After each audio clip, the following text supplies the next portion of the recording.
So, very first feature of the season here, spring in Oregon, beautiful spring. We're out here with Justin in a 78 Celica Liftback. So Justin, why don't you go ahead and tell me how you came across this thing? So I had another 78 Celica, and 3 days after I got my license, I put it in a ditch, destroyed the body, and went up to Vancouver with $900, a driver's seat and 12 toggle switches, and a Haynes manual, and wired this car up enough to get it back to Sheridan. Oh my gosh. Drove it home, and it's a 3-owner car with 786,000 miles on the chassis. So what did it look like when you bought it? It had been painted by Mako in the early 90s, like literally 1990. Oh yeah. And Mako paint had faded like it does, and it was about 3 different shades of pink with some original paint showing through where the paint had come off completely. Oh my gosh.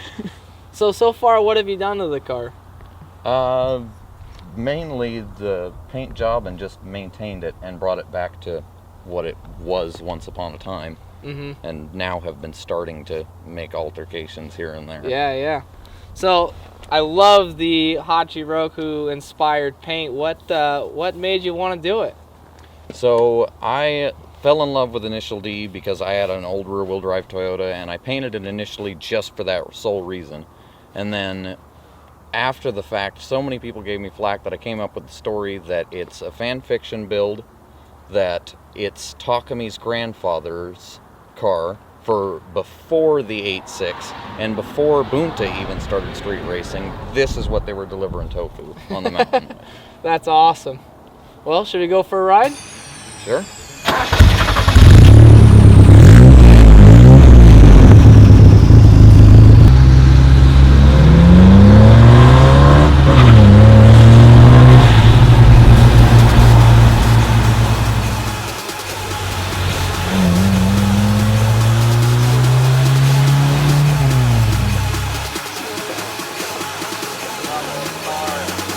I love the dash. I love how that, they don't do it anymore, but you got your oil temp and your it looks like a battery. It was an amp meter. Yep. Oh, it's an amp. Oh, I thought it was a voltmeter. That's crazy. That's cool. I love the dash.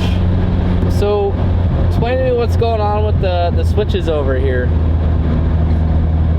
So for the ignition, the key only turns on the ignition and the fuel pump. That's all it does. And then there's toggle switches set up to engage the starter solenoid because the wiring just was not cooperating for me. Oh, gotcha. So I rewired it so that I could have reliability and not have to bail out and plug it back in all the time. Yeah.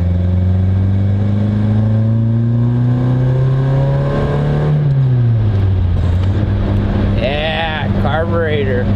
Such a beautiful induction noise. So what do you have done to this thing? For the most part, it's just a standard 78 Celica GT. This one particularly was an automatic when I got it. Yeah. And so I swapped it to the 5-speed. It's got the Weber 3236 carb on it and better flowing exhaust.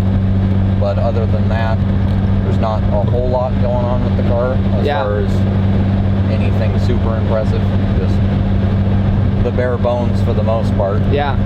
And is this your daily driver? Yes, it is my daily driver. Nice. You guys can't see this, but he has a shift knob. That's 5th gear, says fucking fast. And I assure you, this thing's a rocket ship.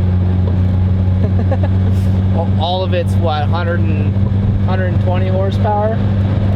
Factory numbers are actually 105 with all the smog restrictions and everything. So with the smog delete, better flow and exhaust, and the better carb. Honest guess, I would say with its age, it's probably back at 105 horse.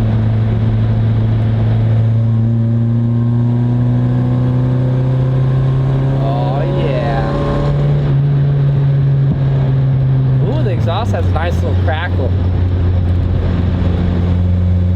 and that the shifter that you have on it seems really tight and really Yeah, really notchy. It's actually a cube speed automotive short shifter for it. And it's a 50% reduction. Oh wow. Short throw. So it's a true short shifter. It's not just a shortened lever. No. Nice. And it didn't. This particular one is more of a racing model one, and there's no rubber vibration dampening in it at all. Nice.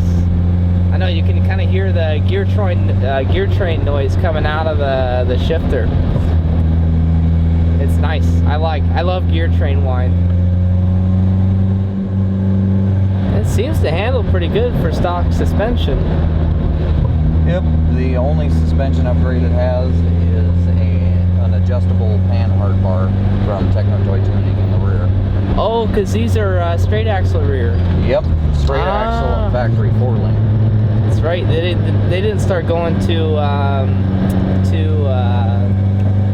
independent rear suspension until the next generation Celica.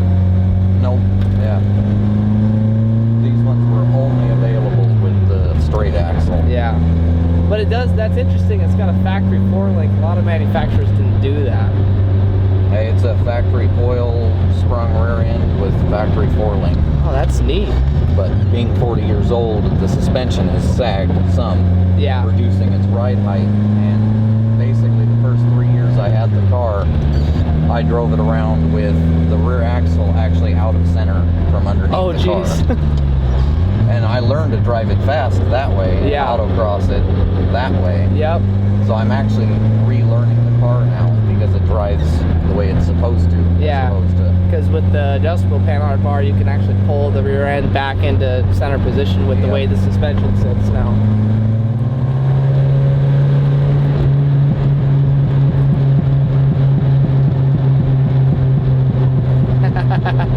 I love it.